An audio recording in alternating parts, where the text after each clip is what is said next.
네. 2부를 시작하겠습니다. 질의응답 시간이 될 것 같고요. 질의응답 전에 원래 요 앞에 좀 짤막하게 뭐 광고도 하고 뭐 안내도 해드리는데요. 오늘은 별다른 홍보나 광고가 없습니다. 다만 그 오늘 전체방에서 관심 있게 나온 이슈가 하나 있었잖아요. 예, 저희 모 프랜차이즈의 그 노조에 대한 부분인데 저는 그걸 말씀드리려고 하는 건 아니고 저희의 취지나 여러 가지 생각은 사실 그 방에 제가 부족하지만 전체 글을 남겼으니까 그건 참고하시면 될 것 같고요. 제가 이제 여러분들에게 부탁드리고 싶은 게 따로 하나 있어서 그렇습니다. 그러니까 저는 이제 법이 필요하다고 생각하지만 또 법이 없을 수도 있는 어떤 그런 세상을 꿈꿔요. 그러니까 그거를 저희 쪽으로 영역으로 예를 들면 이 자리에 만약에 이 자리에 지금 여러분 이 포럼에 오신 분들이 인사 담당자가 이 자리에 있거나 돈을 만지는 재무 담당자들이 있거나 아니면 의사결정을 하고 대표님들한테 쓴소리를 해줄 수 있는 이사급 혹은 그런 분들이 계시거나 아니면 더 나아가서 지금 실무자 포럼이지만 좋은 마인드의 대표님들이 이 자리에 계신다면 사실 그런 분들이 그런 소리를 내주고 그런 소리를 들으시면 사실 뭐 노조나 뭐 그런 법률 이런 쪽으로 가지 않아도 바꿀 수 있는 어떤 그런 발화점이 되지 않을까 그런 생각해 보거든요. 저희 포럼에 인사 담당자가 한 명도 없어요. 한 명 있네요. 지금 눈에 확 띄네요. 네. 근데 거의 없어요. 예, 슈퍼바이저들만 밟히는 정도는 아니고 꽤 많고 슈퍼바이저 주제라 그냥 이렇게 말씀드렸고요. 예. 그래서 저는 그런 게 좀 안타까워요. 인사 담당자와 그 다음에 이제 조금 실무자지만 의사결정을 할 수 있는 분들 대표님한테 목에 칼이 들어와도 할 말을 할 수 있는 분들이 이 자리에 계신다면 얼마나 좋을까. 프랜차이즈는 저는 경영자들한테 쓴소리 해도 된다고 생각해요. 프랜차이즈. 왜냐면 잘리면 창업하면 되니까 배운 걸로. 프랜차이즈 창업을 우리가 할 수가 있잖아요. 여기 계신 분들을 모아서도 창업 금방 하거든요. 사실은.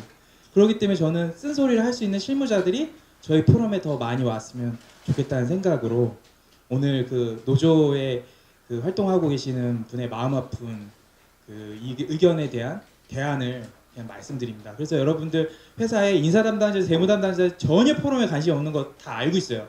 저희 회사도 관심 없어요. 저희 담당자들도.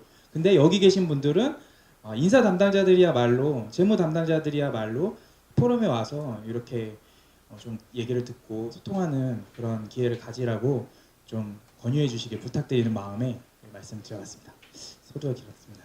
질의응답 시간 가져보겠습니다. 제가 마이크를 드려야 되죠. 질문 혹시 부탁드리겠습니다. 네. 자, 간단하게 저는 저희 슈퍼바이저를 잘 몰라서 그러는데 짐작만은 잘 몰라요. 지금 궁금한 게 여러 가지 그중 두 가지. 하나는 오픈바이저랑 슈퍼바이저랑 그 차이점 하나 알고 싶고요. 또 하나는 그 슈퍼바이저 간다 그러면 저희도 어디 가면은 저 사람이 나 혹시 레시피를 안 했다고 지적하려고나 안 오길 바라거나 뭐 그러지 않나. 또 그걸 어떻게 가족점처럼 느끼게 하나 그 노하우 좀 알고 싶습니다.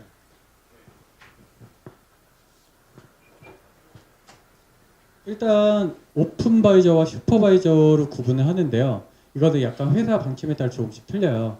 오픈이 사실상 굉장히 중요하거든요. 그래서 슈퍼바이저 단계에서 오픈바이저로 넘어가는 경우가 있고요. 그리고 직영점이 있는 데서는 직영점에서 이제 점장급을 되시는 분들 있잖아요. 1, 2년 정도 점장급으로 있으셨던 분들이 이제 우리 회사에 대해서는 정확하게 알고 있어. 이제 이 사람을 관리자급으로 끌어올려야 되잖아요. 끌어올리기 전에 실무 그 연습하는 코스로 그래서 오픈바이저로 세팅하는 경우도 있어요. 후자를 조금 더 많이 선호하는 편이긴 하거든요.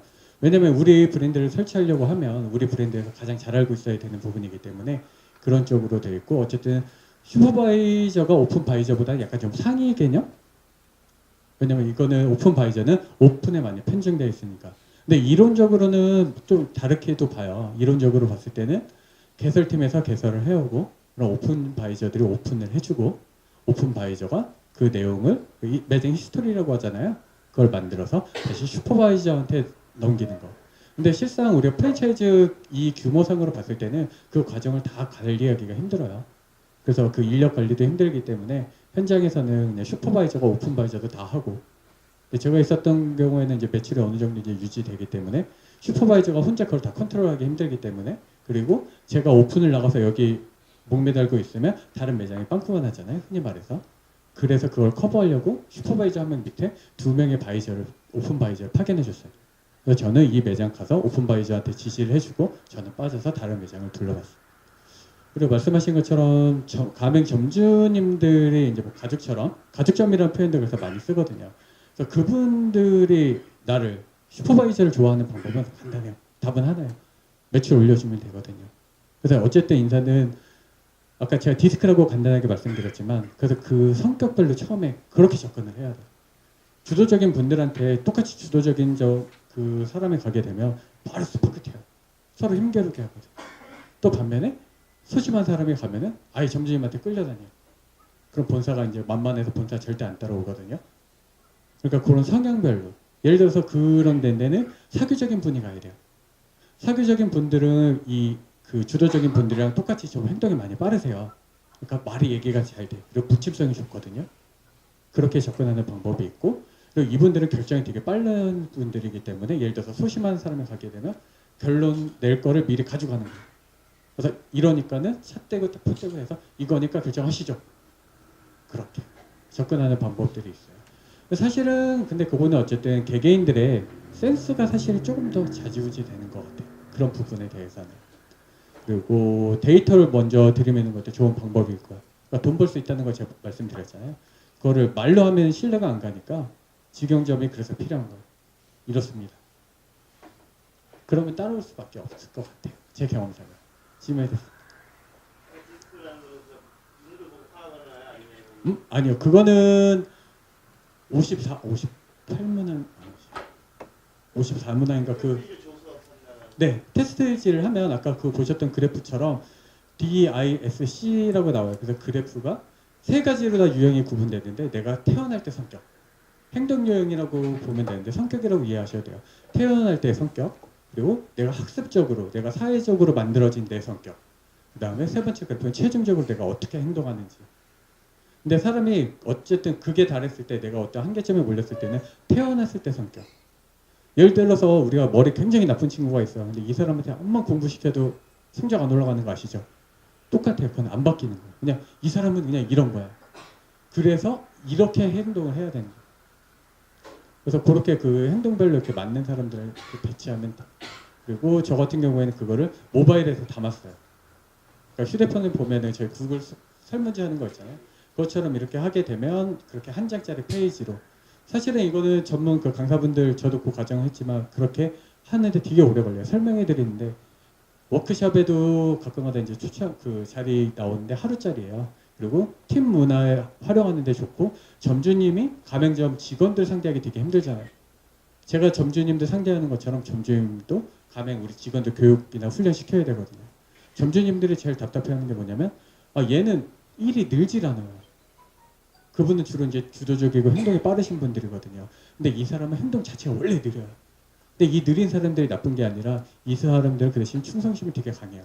정이 많기 때문에. 그리고 되게 분석적인 분들이세요. 그래서 회사가 어떤 조직이 한 팀이 있으면 주도적인 분들이 뭔가 주제를 외쳐요. 목표를 잡아놔요. 그렇게 되면은 C라는 사람, 분석적인 사람이 스케줄을 다 잡아요. 1은 신중한, 그 안정적인 사람, 그 조용하신 분이 1은 다 해요. 그리고 그 중간에서 발생되는 트러블들, 그거는 사교적인 분이 다 제어를 해요. 이렇게 그 성격별로 그렇게 다 나오고 있어요.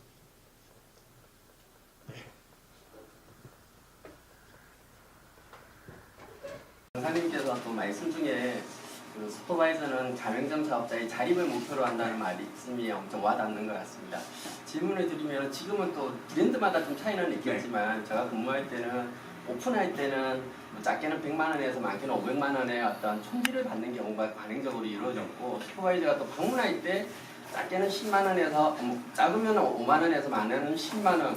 제가 근무했던 그 부산집에서는 5만 원 받았는데 경쟁이 되는 그 슈퍼바이저는 그때요. 그러니까 경쟁을 이용 본부장님이 그때 또 이용 대리라고 같이 또 소통하니까 얼마 받아요? 우리 10만 원. 그러면 제가 근무하는 곳은 우리는 5만 원인데 역시 그쪽이 좀 매출이 볼륨이 좀 컸어요. 그러니까 우리는 더 많이 받고 싶은데 그게 좀 부정적인 부분도 있지만은 여기 동기부여할 수 있는 부분 그러니까 지금 열정적인 강사님 같은 분은 더더욱 열심히 하게 되는 거죠. 매출액 이걸 상승시키니까 가맹점주는 직원이니까 그냥 그대로 시키는 것만 하면 되는데 우리 매장을 위해서 이렇게 도와주네. 주말에도 와주네.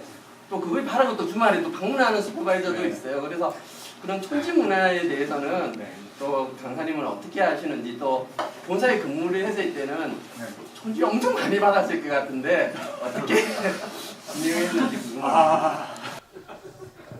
지금 20년 전 얘기를 해주셨습니다. 옛날엔 대우가 되게 좋았네요. 좀 관심이 없습니다. 제가 받는 게 아니니까. 예. 뭐 공개해 주세요. 저도 안 받지는 않았었던 것 같아요. 저도 작게는 5만 원 정도? 5만 원에서 가장 많이 받아본 거는 한 점주님이 거의 50만 원 정도까지 주는데 그건 돌려보냈어요. 그러니까 이게 생각했을 때 저희가 생각했을 때 제 개인적인 기준으로는 밥값 정도 될 수 있는 거 있잖아요. 나 고맙다고 그러니까 성의를 표시하시는데 이분들은 정말 우러나서 주셨던 것 같아요. 제 경험상으로는. 그래서 밥값 정도까지는 조금 좀 이렇게 받아도 괜찮은 거는 같아요. 근데 그거는 이제 저 같은 경우 이제 오픈 팀이 있으니까 팀 식사하는데 정말 썼어요. 네. 근데 그 받는 분들 제가 아는 분들도 정말 뭐 다른 거로 저는 어떤 분들은 금반지 한 돈까지 받았어요. 네. 이거는 그러니까 점주님들 개인적으로 성향인 것 같아요. 저런 분들이 있어요. 마인드를 해보면 내가 얘한테 이렇게 따로 이렇게 현금 챙겨주면 얘가 더 나 잘 챙겨줄 거야. 사실 그게 제일 많더라고요. 제가 그래서 나중에 친한 점주님들이랑 사석에서 술 한잔 하면서 얘기하면 지금 그러니까 제가 다 그 회사 나오고 몇 년 지나도 만나는 점주님들이 있어요. 그래서 그분들이랑 얘기해보면 그래요. 사실은 내가 그때 이렇게 했었던 거는 너가 나 좀 더 잘 신경 쓸 줄 알았어. 그때 너가 많이 신경 써줘서 좋았던 것 같아. 저는 점주님들 성향? 개인적으로 그 사람이 어떻게 살아왔는지 관행에 따라 틀린 것 같아요. 정말 올바르게 이제 그런 거에 대해서 타협 안 하시는 분들 같은 경우에 정말 어떤 분들은 오픈하러 나가는데 물 한 모금 마시라고 하는 분들도 없으세요. 정말 그런 데들도 있어요. 그런 데는 저도 어쨌든 사람이잖아요. 그런 데는 딱 제 도리만 하게 되는 것 같아요. 그건 저도 사람인지라. 네. 답변이 되셨죠? 장진호 슈퍼 이 얘기 안 하셨어요. 맨날 밥 사주려고 그랬네 괜히. 예, 또 질문 있으신가요? 네. 네, 해명하시고 반지 받았는지 안 받았는지 해명하시고 질문해 주세요. 정말 충격적인 내용이네요. 저는 하나도 받아본 적이 없어서 신기하네요. 그 질문 드리고 싶은 건 강의를 딱 들었을 때 슈퍼바이저를 다시 해봐야겠다고 생각하는 되게 충격적인 느낌이 있었는데 그 감상이 젖어가지고 왜냐하면 정말 다양한 일을 슈퍼바이저가 한다고 느꼈거든요. 제가 생각하는 것보다도.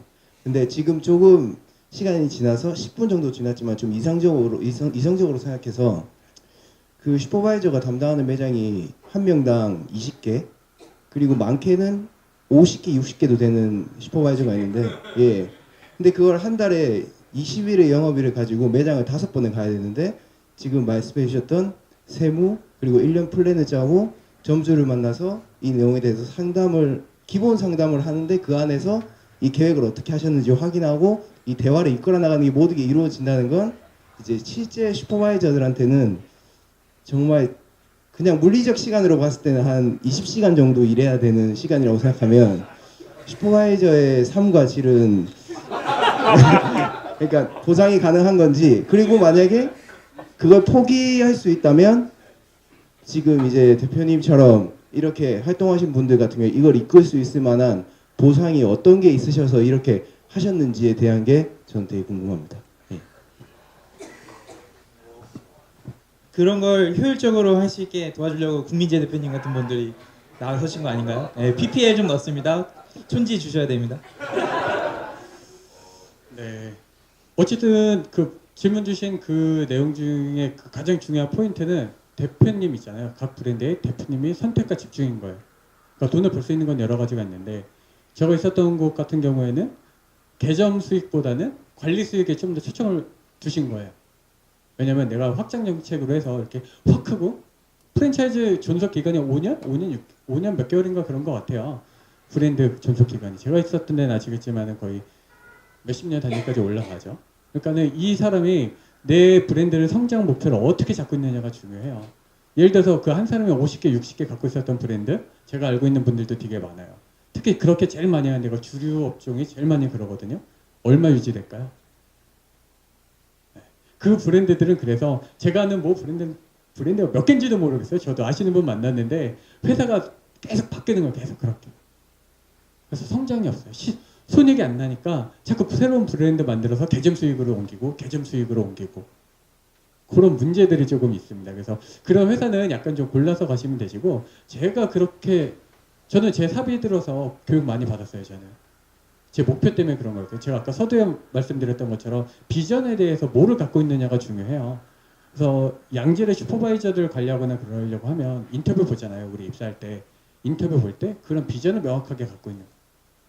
저도 그래서 아르바이트나 그 이렇게 좀 장기적으로 갈 친구들은 제가 꼭 물어보는 게 너 꿈이 뭐야? 라고 꼭 물어봐요.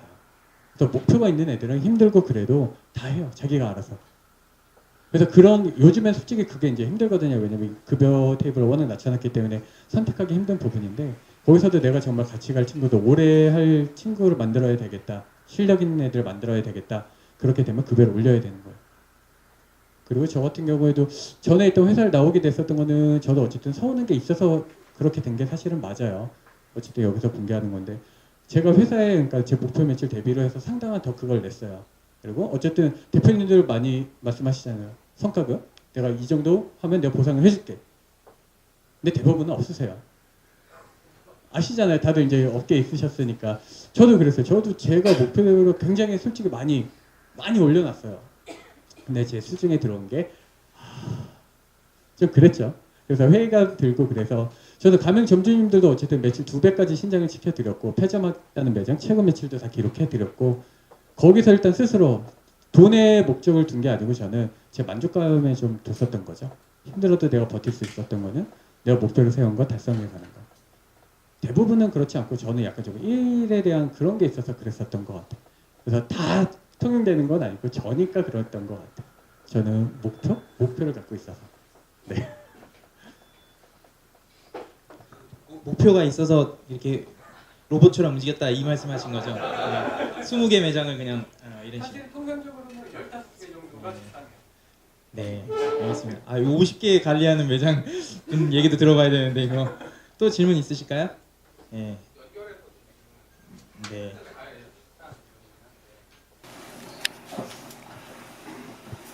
네, 강의 정말 잘 들었습니다. 저도 이제 외식업을 계속 해와서 직영점에도 있고, 뭐 가맹점에도 있고, 다양하게 있어 왔는데, 항상 그 그 슈퍼바이저 분들이 항상 되게 급여가 낮게 책정이 되고, 그리고 경력 개발을 해도 뭔가 뚜렷한 그런 달성해야 될 지점? 커리어가 뭔가 보이지 않는 느낌? 이런 게 되게 많이 들었었거든요. 그러다가 이제 문득 생각이 든 게 제가 이제 예전에 직영점 불고기 브라더스에 근무를 한 적이 있었는데 거기 이제 본부장 제도가 있었어요. 그리고 이제 슈퍼바이저랑 비교는 안 되죠. 이제 상하관계이기 때문에 점주랑 이제 본부장 상하관계인데 엄밀히 하는 역할은 사실 비슷하거든요. 슈퍼바이저가 본부장 역할을 하는데 그런 직영점 불고기 브라더스 같은 경우는 본부장이 각 매장별의 그 수익을 이제 쉐어하는 인센티브를 받는 그런 구조였거든요. 그러면 슈퍼바이저들도 엄밀히 얘기하면은 아까 이제 엄명 대표님께서도 최저 매장을 그 고점을 찍기도 하고 몇 천만 원씩 올렸다는 얘기잖아요. 그 연으로 따지면 몇 억을 올려주신 거고 그러면은 그런 쉐어하는 구조로 가야 되지 않나. 그러니까 슈퍼바이저들이 냉정히 얘기해가지고 그런 사회 초년생들이 하는 업무가 아니라 정말 경험을 많이 쌓고 그리고 충분히 그거에 대해서 매출을 올릴 수 있는 능력을 검증받아서 그 수익을 쉐어하는 구조로 가야 되지 않나 한번 이런 거 한번 여쭤보고 싶습니다. 그래서 나왔다 그런 거 아닌가요? 예. 저 부분은 개인적으로 인연이 있는데요. 슈퍼바이저였어요. 근데 이제 회사가 망할 때 슈퍼바이저를 안 하시고 이제 점주를 하겠다, 가맹점주. 근데 저는 깜짝 놀랐어요. 이게 뜨뜻이 슈퍼맨이 되더라고요. 점주가 되더니 완전히 달라지더라고요. 진짜 슈퍼맨이 되더라고요. 슈퍼바이저가 슈퍼맨이 아니라 점주가 슈퍼맨이 되더라고요. 자기 사업을 할 때 그걸 경험했습니다. 에피소드입니다. 아, 네. 이거는 저는 그러니까 목표가 그거였었다고 했는데 어쨌든 실질적으로 저희도 돈을 벌어야 먹고 살잖아요. 그래서 그런 구조로 가야 되는 게 사실은 맞는 것 같아요. 그래서 저도 이런저런 이렇게 제안이나 그런 것들, 저도 이제 컨설팅 의뢰를 많이 받잖아요. 그럼 저 같은 경우에도 제가 준비하고 있는 것도 가지가 뭐냐면 매출 대비 몇 프로 그렇게 가는 게 같아요. 그건 정말 실력이 없으면 내가 매출 못 올리는 거잖아요. 실력이 없으면 돈 못 받는 게 맞고요. 그리고 내가 실력을 올리기 위해서는 충분히 공부를 해야 되잖아요. 사실 제가 오늘 이런저런 모든 자료들을 보여줬지만 그건 어쨌든 슈퍼바이저가 정말 베스트한 다 알고 있을 때 가능한 얘기예요. 저 정도를 공부하려고 그러면 정말 엄청난 시간과 그 경험이 필요하거든요. 책으로만 해도 벌써 종류만 해도 몇 권이. 그러니까 그 정도 투자했으면 그 정도 돈을 받아야 되는 거고 그 대신 슈퍼바이저가 되려고 하면 그 기간도 되게 길어야 돼요. 사실은 통상적으로 우리가 업계에서 슈퍼바이저가 된다고 하면은 2년 정도 경험을 하면 슈퍼바이저가 될 수 있다고 해요. 그러니까 어느 정도 그래도 이제 우리가 써먹을 만한 슈퍼바이저가 된다고 하면. 근데 이 기간을 단축하고 매출 좀 더 활성화를 하려면은 그건 이제 오너분들이 결정해 주셔야 되겠죠. 내가 너 이 정도 이렇게 성장하면 이렇게 해줄게. 저희는 선택할 그게 있는 건 거예요. 선택할 권리. 연봉도 어쨌든 저희가 협상하잖아요. 회사도 제가 선택할 수 있는 거고. 대답이 되셨나요? 불안정. 예, 또 질문이 있으신가요? 슈퍼바이저 인센티브가 다르다. 네. 좋은 방법입니다. 예. 잠깐만요.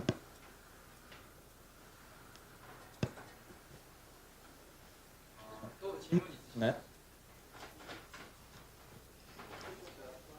예. 네네. 아까 같은 촌철자인 질문 좋습니다. 예. 슈퍼바이저 관련해서 말씀해 주셨는데 제가 보면 편의점 같은 경우에는 슈퍼바이저가 기본적으로 최소 1년 이상 이제 점장이나 부점장 경험이 있는 사람이 슈퍼바이저 하니까 점포에 대해서 1년 이상 이제 경험이 있는 거죠. 그러니까 슈퍼바이저 어느 정도 가능한데 특히 외식 같은 경우에는 입사할 때부터 자격 조건이 없는 거예요. 그냥 학력, 또 전공, 불문 그런 경우가 많다 보니까 초기 어떻게 보면 급여 자체가 자격 조건이 없다 보니까 거의 지금도 자코리아 보면 슈퍼바이저 2천 정말 2천 가지고 먹고 사나 싶은데 CU 같은 경우에 입사 초임이 어떻게 한 6,500 정도 되는데 쪽팔리는 거죠. 외식 프랜차이즈 본사 사장님들 뭐 2천 주면서도 존경하고 엄청 착한 프랜차이즈 본사 한다고 떵떵거리는데 좀 솔직히 좀 아쉽거든요. 저도 거래처가 외식이 좀 많이 없다 보니까 이제 이렇게 이야기를 할 수 있는 부분인데 프랜차이즈 자격 조건에 대해서 강사님은 좀 어떻게 생각하시는지 의견을 좀 말씀해 주시면 좀 좋을 것 같습니다. 잠깐만, 마이크 드릴게요. 촌지를 고려한 거 아닐까요? 그래서 3천 딱 되게. 프랜차이즈 본사에서 슈퍼바이저 그 기준에 대해서 제 견해를 말씀드리자면 기본 제가 이 정도 스펙 어느 정도 쌓으려 그러면 특성적으로 뭐 2년이지만 제가 봤을 때는 직영점에서 1년 정도 그리고 뭐 아니면은 관리자급으로 해서 뭐 1, 2년 정도 그리고 계속 매장 관리하게 되면서 이쪽 전문 분야 교육받고 이쪽 분야 전문 교육받고 이렇게 하면 한 6개월 정도씩 그 세부 분야를 펴서 보면 거의 5년 정도 걸릴 것 같아요. 그래서 슈퍼바이저들 뽑을 때 보면 경력사원 보면은 말씀하신 것처럼 1년차 신입 그거 뽑는 데들은 솔직히 안 가는 게 맞아요. 그런데 슈퍼바이저로 뽑는 게 아니라 왜 슈퍼바이저로 채용 광고가 그렇게 많이 되냐면 매장에 점장급이나 되는 매장직들을 요즘 다 안 하려고 해요.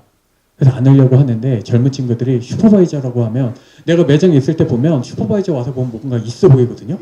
차 끌고 와서 딱 와서 막 지적질하고 가요.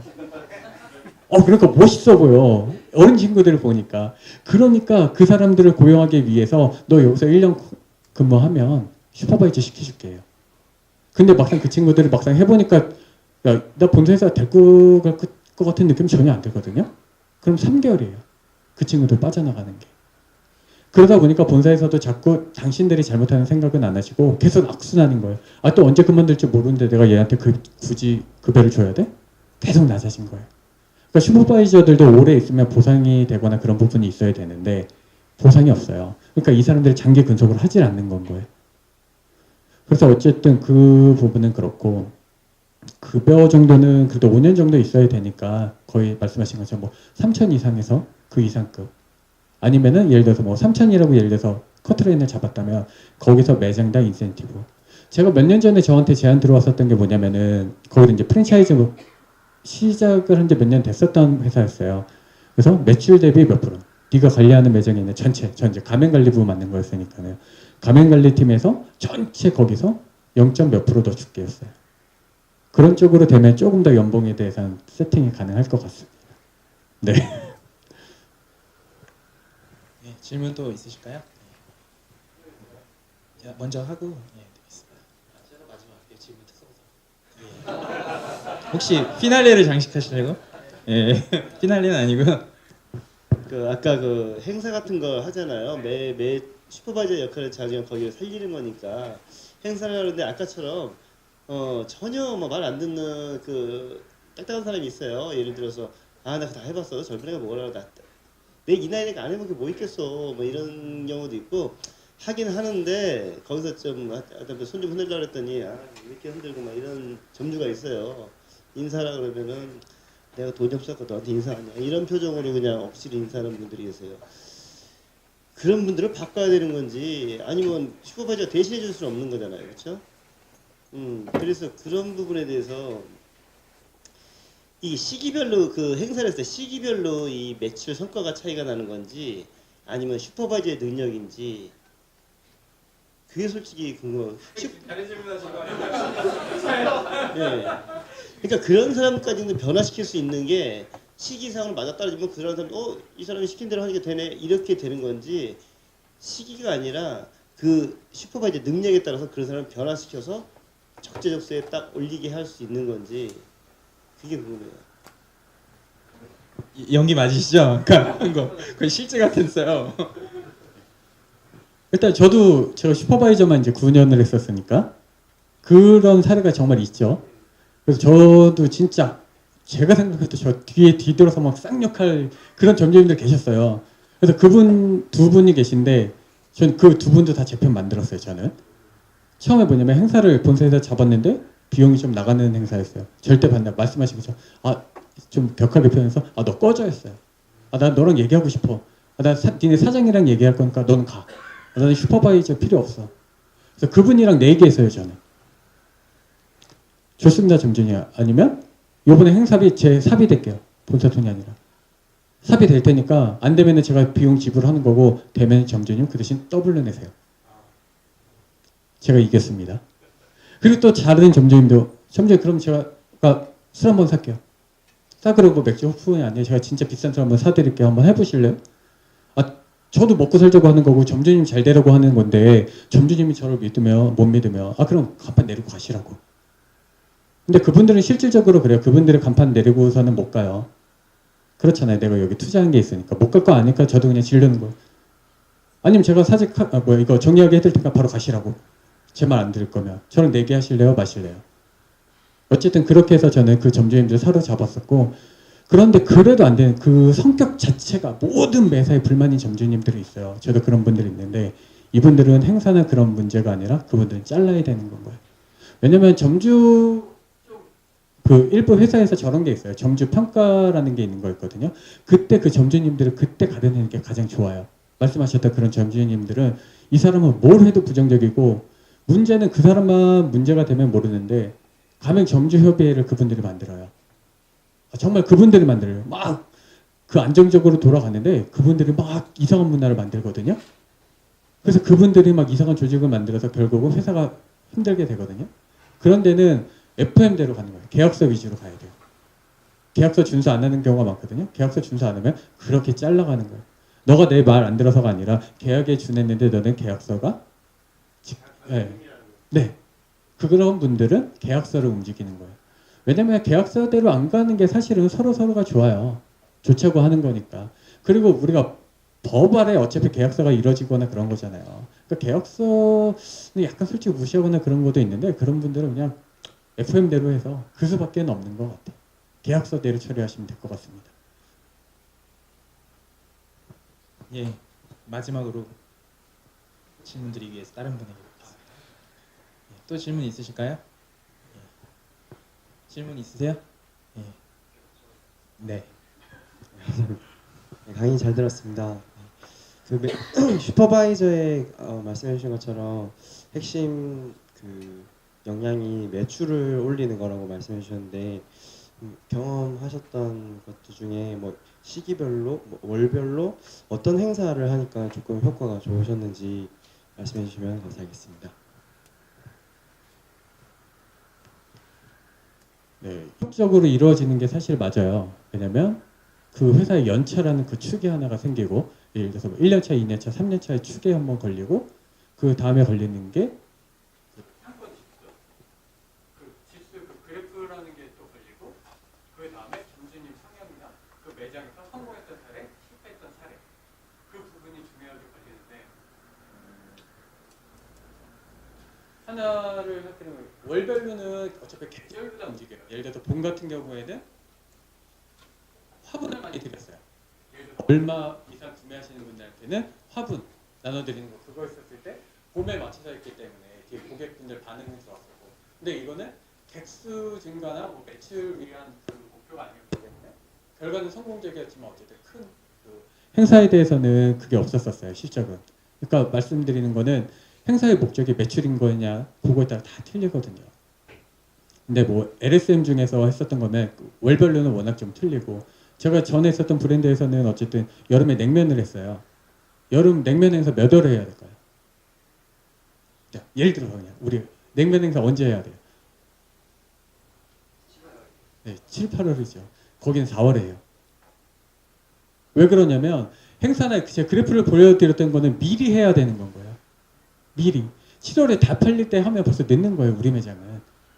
7월에 됐을 때 7월에 판매 매출을 올려야 되기 때문에 나는 이미 6월 아니면 5월에 이 매장은 냉면이 팔어. 그걸 인지시켜야 되는 거예요. 고객한테. 그렇기 때문에 또 시작하면은 매출 그 낮으니까 그 선도 관리 유지 힘들잖아요. 육수나 그런 것도. 그러니까 행사 프로모션을 잡아서 해야 되는 거예요. 그렇게 정점을 끌어올려 놓으면 7월에 갔을 때는 훨씬 더 파급력이 크죠. 그리고 그때 정작에는 이러나 저러나 냉면을 먹어요. 이러나 저러나 냉면을 먹기 때문에 그때는 행사를 안 해요. 그래서 행사는 계산적으로 움직이기 때문에 어쨌든 그렇게 2달 전에 먼저 시작하면은 효과가 좋았었어요.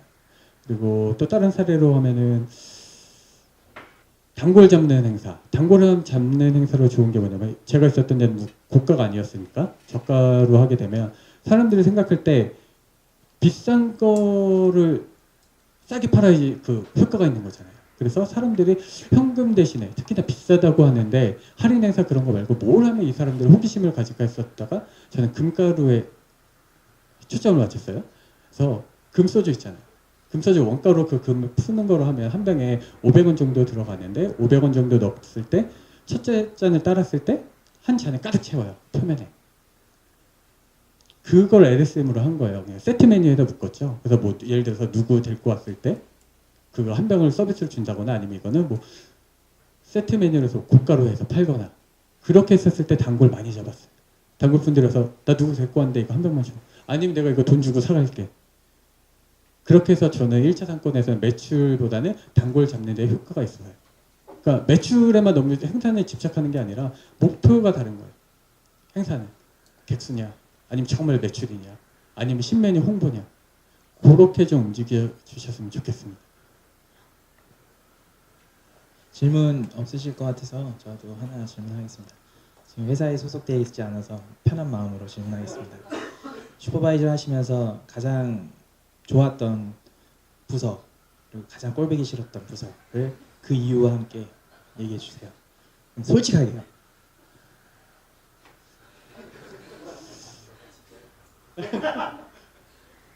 어쨌든 제일 싫었던 부서는 마케팅이야. 마케팅 한번 소개 한번 들어보시겠습니다. 아, 다행이네요. 네. 마케팅이 왜 제일 싫냐면 마케팅 하시는 분들이 사실은 매장 근무자분들 되게 적으세요. 그래서 점주님들이 원하는 거랑 정말 다른 것들. 특히나 가장 많이 부딪히는 게 뭐냐면 뭐 행사나 뭐 그런 내용들이 아니라 글씨 크기예요. 행사 내용에 따라서 그게 중요한 게 아니라 글씨 크기 때문에 슈퍼바이저들 제일 많이 힘들어요. 예를 들어서 우리 뒤에 있는 배너가 있잖아요. 눈에 시각적으로 예를 들어서 글씨가 크면 잘 띄잖아요. 시각적으로. 그래서 우리는 슈퍼바이저는 점주님들이 원하시는 게 저런 거거든요. 시각적인 거. 이쁜 거는 그림 보면 되잖아요. 정보 전달이 어쨌든 우리는 목적이거든요. 슈퍼바이저는.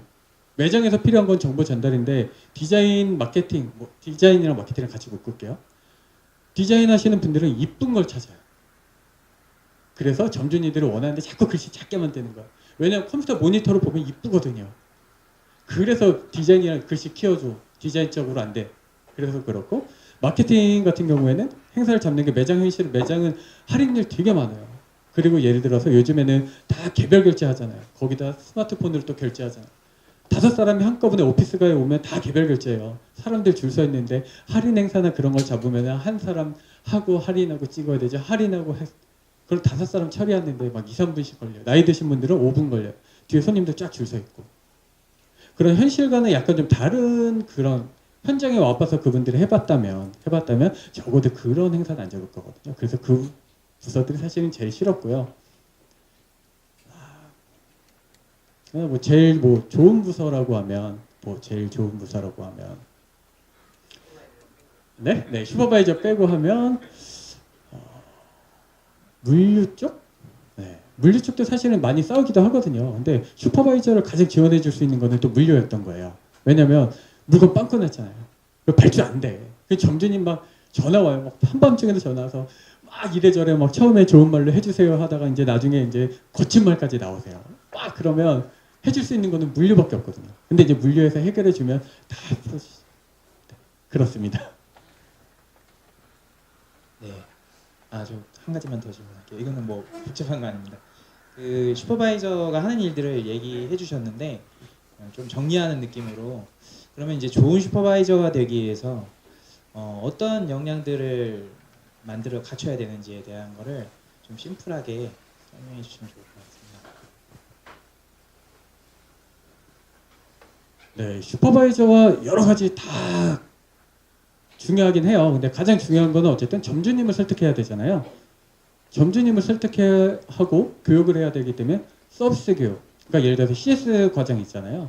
왜 우리 프랜차이즈 그쪽 전문으로 해서 그 CS 강의 프로그램도 있었었어요. 근데 그게 안 폐지된 이유가 그 프랜차이즈 본사에서 많이 좀 호응도가 낮아서 없어졌는데 슈퍼바이저라고 하면은 서비스 교육을 기본적으로 해야 되고 매장에 MOT도 작성해야 되고 했기 때문에 서비스 교육은 필수적으로 좀 받았으면 좋겠고 그 다음에 외식업 같은 경우에는 조리교육 그러니까 꼭 자격증이 아니더라도 뭐 교육이라도 있으면 그런 거 받았으면 좋겠고 아니면 다른 쪽 유통 쪽 뭐 대리점, 오토소매 뭐 그런 쪽 같은 경우에는 유통관리사 과정 그런 쪽으로 하면 어쨌든 그 자격증이 필수적인 건 아닌데 그 흐름은 이해할 수 있거든요. 이렇게 자기 업종에 대한 전문적인 자격증 하나, 그 2개.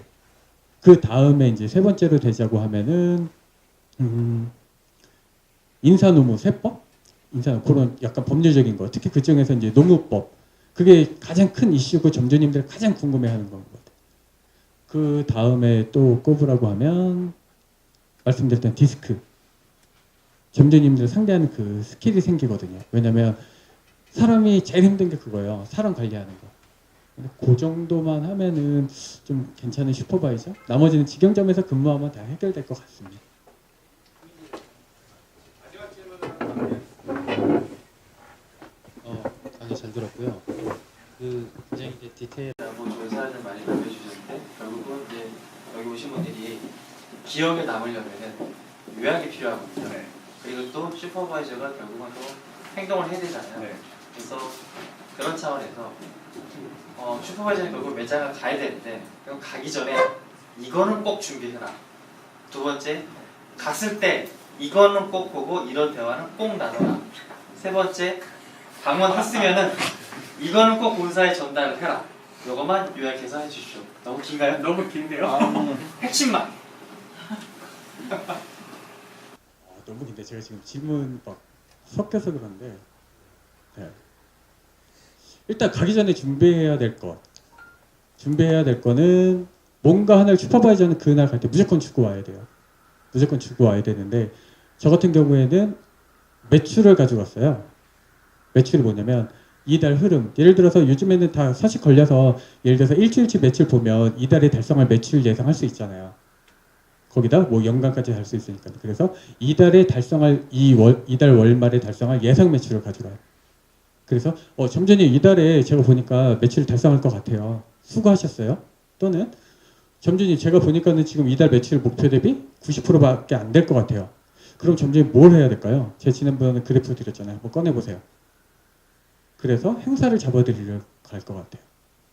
그리고 그다음에 이제 본사에 전달할 거. 네. 꼭 보고 와야 될 거. 매장에 갔을 때 꼭 보고 와야 될 거. 그거는 직원들 보고 와요. 직원들 얼굴. 왜냐면 매출을, 그러니까 점주님들이 다 흔히들 착각하고 계시는데 본사도 마케팅도 그랬었고 보면 우리 고객을 자꾸 고객으로 생각을 해요. 내 고객을 외부 손님 있잖아요. 우리가 흔히 말하는 외부 손님들. 손님들은 고객이 아니라 우리 직원들을 봐야 되거든요. 이 매장이 잘 굴러가려면 직원들이 좋아야 돼요. 행복해야 돼요. 예를 들어서 사장님이 나 오늘 괴롭혔어요. 오늘 아침부터 막 잔소리하고 그랬어. 근데 손님이 와서 이런저런 얘기를 했어요. 제 표정이 밝진 않잖아요. 그래서 점주님이랑 그 매장 직원들이 유동적으로 원활한 커뮤니케이션이 되는지. 그래서 디스크를 그래서도 교육을 해요. 직원들이랑 커뮤니케이션 되라고. 그래서 직원들 표정을 저도 꼭 보고 와요. 거기다 식사 시간 맞춰서 되면 제가 아까 보여드렸던 자료처럼 식사 제대로 되는지 그걸 보고 옵니다. 그리고 본사에다 보고해야 될 부분 같은 경우에는 저희는 점주 컨디션 보고라고 하는 게 있어요. 그러니까 매출은 어차피 그냥 뭐 계산기 두들기면 다 나오는 거니까 그거는 의미가 없고 요즘 점주님이 어떻습니다 한마디로 요약을 해서 전달해.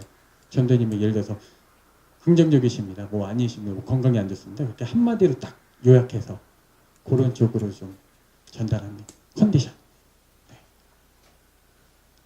네.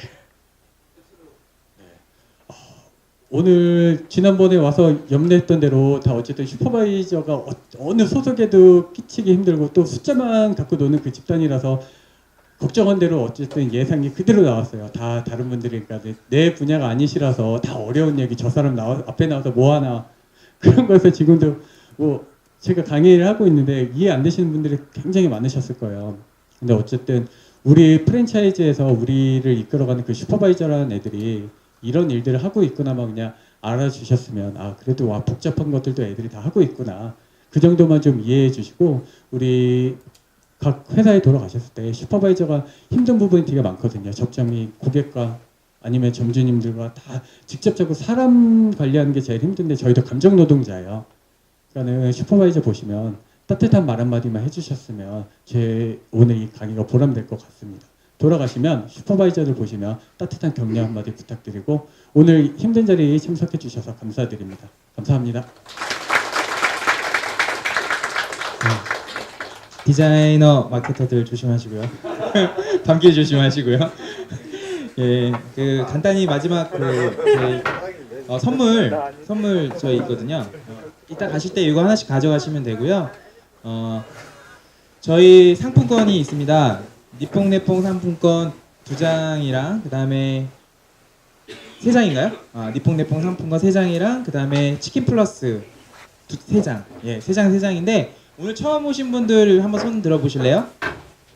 예, 그 여성분들이 좀 단가 높은 걸로 가져가시면 될 것 같고요. 두 분 체크하셨죠? 예, 처음 오신 여성분들, 남성인데 손 드시지 마시고요. 처음 오는 여성 있는 분들이 치킨 플러스가 더 비싼가요? 예, 치킨 플러스 저희가 모바일 상품권을 들으니까요. 예, 부담 갖지 마시고요. 그리고 니뽕네뽕 남자분들 새로 오신 분들 3분 저희 모바일 상품권으로 드릴게요. 예, 알겠습니다. 오늘 그 포럼에 와주셔서 감사드리고요. 저희 마지막으로 말씀드리면 저희가 4월 초부터 다시 포럼을 재개해요. 첫 포럼은 저희가 이렇게 강연 형식으로 하잖아요, 보통은. 근데 강연이 부담스럽거나 아니면 좀 더 캐주얼하면서도 밀도 있는 얘기를 나누고 싶으신 분들이 연사분들이 생기시면 저희가 이제 토크 콘서트를 하시는데, 계획은 이제 4월 첫 번째 그 토크 콘서트는 이제 저희 세강 그린 푸드의 교대 2층집 핫하잖아요. 새로운 브랜드도 론칭하신 것 같고 그분들을 모셔놓고 두 분의 대표님이세요. 그래서 두 분을 모시고 할 계획을 가지고 있고, 나머지 또 연간 계획들은 저희 섭외 스태프들께서 지금 계속 이제 여러 가지 또 재미난 주제와 이런 것들로 계속 이제 발굴 중입니다. 그래서 그렇게 기대하시면 될 것 같고, 4월부터 12월까지 저희가 월 2번씩 계속 포럼을 하잖아요. 하면 열 몇 번 정도 되거든요. 16번. 그 포럼을 한 번에 패키지로 구매할 수 있는 형태의 패키지 상품을 만들어요. 그거는 계속 말씀드리지만 안정적으로 고정적으로 좀 많이 오셨던 분들이 좀 많이 오시길 더 바라는 부분이 있고요. 그리고 그러니까 저희가 이제 포럼이 외형적으로 많이 성장하다 보니까 이제 관계나 아니면 지식의 그 깊이를 더 만드는 그 부분 쪽으로 더 고민하고 있거든요. 그래서 그런 부분이고, 그분들에게 메리트를 더 드리기 위해서 공유 라운지 카드라는, 여행 많이 다니시니까 PP 카드 아시잖아요. 가서 이렇게 식사하시고 이렇게 세계 어느 나라 라운지 가서 즐기시는 그 PP 카드처럼 20개 정도 브랜드가 30개인가요? 한 40개 매장들이 참여하는 50% 할인이 되는 그 카드만 있으면 그 매장들은 50% 할인이 돼요. 엄청나죠? 10만 원 한도 한 매장당 월 한 번씩 갈 수 있어요. 그 가게 하나당. 그러니까 자기가 부지런히 하면 30일 동안 30개 가게 갈 수가 있어요. 그래서 점심 식사를 그걸로 해결하시면 돼요. 그리고선 딱 찍고 이렇게 딱 나올 때 이렇게 딱 보여주고 나오면 간지가 나는 그런 PP 카드예요. 그리고 30명한테만 저희가 30명한테만 드릴 생각이거든요. 그래서 그거 강클릭 준비하시고요. 오늘 포럼 참여해 주셔서 진심으로 감사드리고요. 처음 나오신 분들도 또 저희가 아카데미가 오늘이 8회차예요, 7회차예요? 7회차예요. 3번 4회 남았고요. 예, 저 포함해서요. 저도 한번 합니다. 예, 아무튼 4번 남은 아카데미까지 열심히 출결하셔서 저 교대 2층 집이나 오목집이나 아니면 새로 하는 브랜드에서 고기 파티 신나게 아주 3인분씩 하시는 날 맞이하시기 바랍니다. 오늘 고생 많으셨습니다. 감사합니다.